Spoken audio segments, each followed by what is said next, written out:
Hello friends, this is Indu. Welcome to my channel Ashana Classes. Today we discuss about NCERT Class 6 History Chapter 2 From Hunting, Gathering, Growing Food। ये हमारी video का 6 part है। इस video में हम देखेंगे a new way of life, एक नवीन जीवन शैली के बारे में जानेंगे। फ्रेंड्स, वीडियो बहुत ही इंटरेस्टिंग होने वाली है। कृपया वीडियो को पूरा देखना, चैनल को सब्सक्राइब करना और वीडियो को लाइक करना। तो let's get start the video. A new way of life, एक नई जीवन शैली।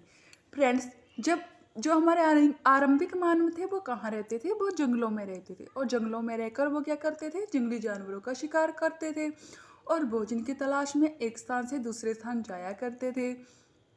लेकिन जब मनुष्य ने धीरे धीरे कृषि करना सीख लिया तब क्या करने लगे? एक ही जगह पर रहने लगे और जिसे बसने की प्रक्रिया का नाम दिया गया।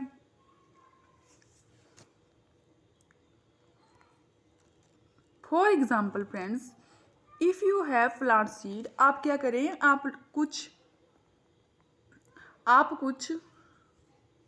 सीड लो, फिर उसको जमीन में रोप दें।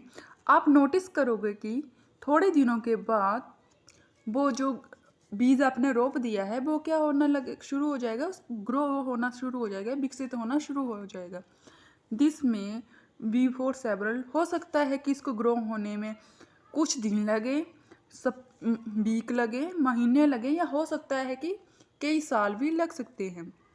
देन पीपल बिगेन, जब लोगों ने खेती करना शुरू कर दिया तो उनको क्या करने लगे? वो अपनी फसलों की देखभाल के लिए लंबे समय तक एक ही जगह पर रहने लगे, क्योंकि उनको क्या करना पड़ता था? समय समय पर पानी देना पड़ता था और जो जंगली जानवर हैं उनसे उनको बचाना भी पड़ता था। और कटाई के बाद अनाज का उपयोग बहुत ही संभाल कर करते थे। फॉर एग्जाम्पल फ्रेंड्स, आप बोलोगे कि मैम बीज होते क्या हैं? फ्रेंड्स, जो आप आम खाते हो ना, आम का जो गुठली रह जाती है वो एक बीज ही होता है।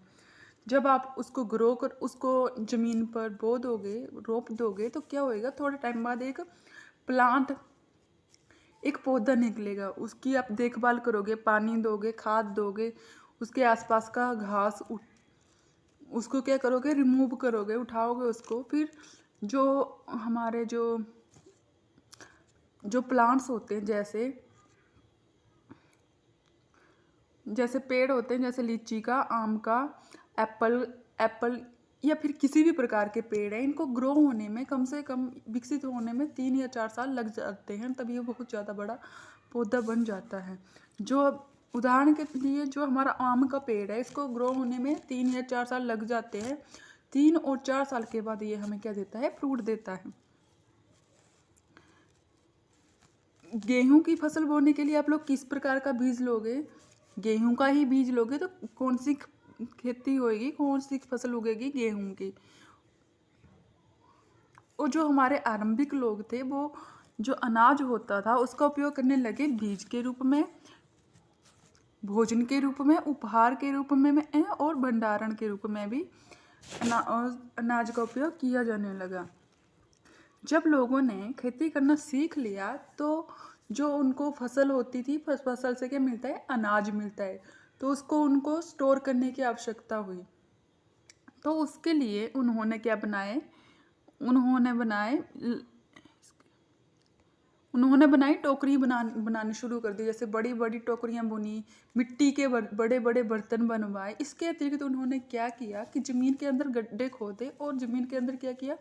अनाज को स्टोर किया, ताकि अनाज जो था वो खराब ना हो, नमी के कारण खराब ना हो और लंबे समय तक चल सके। स्टोरिंग एनिमल, जब लोगों ने खेती करना शुरू कर दिया तो उन्होंने क्या किया? पशुओं को पालना भी शुरू कर दिया। पशु जैसे गाय, भेड़, बकरी, भैंस, ये क्या देते हैं हमको? पशु क्या देते हैं? दूध देते हैं। और दूध जो है वो भोजन का एक मुख्य स्रोत है। और इसके अतिरिक्त जो ये पशु हैं, पशुओं से हमें क्या मिलता है? गोबर मिलता है। गोबर का उपयोग खाद के रूप में कृषि के लिए किया जाता है। और इसके अतिरिक्त जो आरंभिक लोग थे वो इन्हीं जानवरों का यूज़ किया करते थे, इन्हीं पशुओं का यूज़ किया करते थे खेती के लिए भी।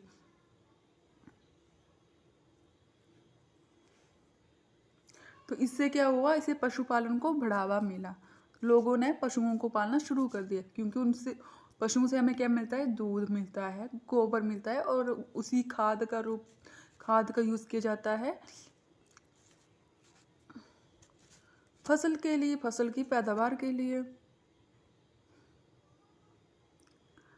Finding out about the first farmer and, जो हमारे आरंभिक कृषक थे और पशुपालक थे, आइए उनके बारे में जानते हैं।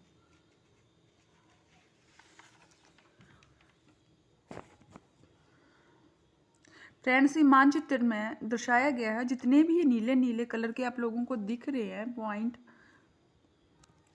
जैसे बुर्जहोम हो गया, चिरांद, कोली हवा और हलूर, और इधर मेहरगढ़ भी है।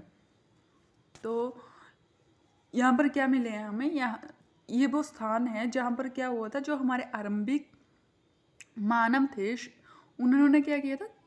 खेती करना और पशुओं को पालना शुरू किया था। तो उनके हमें क्या मिलते हैं? अवशेष मिले हैं इन जगहों से। जो बुर्जहोम है ये कहाँ पे है? आधुनिक कश्मीर में है। और जो चिरांद है ये कहाँ पे पड़ता है? बिहार में।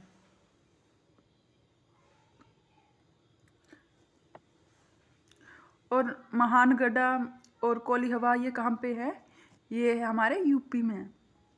वास्तव में ये जो आरंभिक कृषक और पशुपालक की बस्तियां हुआ करती थी इन प्लेसेस में, इन्हें जांचने के लिए क्या किया? हमारे जो वैज्ञानिक थे उन्होंने खुदाई की, और खुदाई से जो पौधे और पशुओं की हड्डियां के जो नमूने मिले, उनसे हमें पता चलता है कि जो आरंभिक लोग थे वो क्या खाया करते थे, कौन से जानवरों, कौन से पशुओं का वो क्या करते, कौन से पशुओं का यूज़ करते थे वो कृषि के लिए, और कौन से वो जानवरों को शिकार किया करते थे।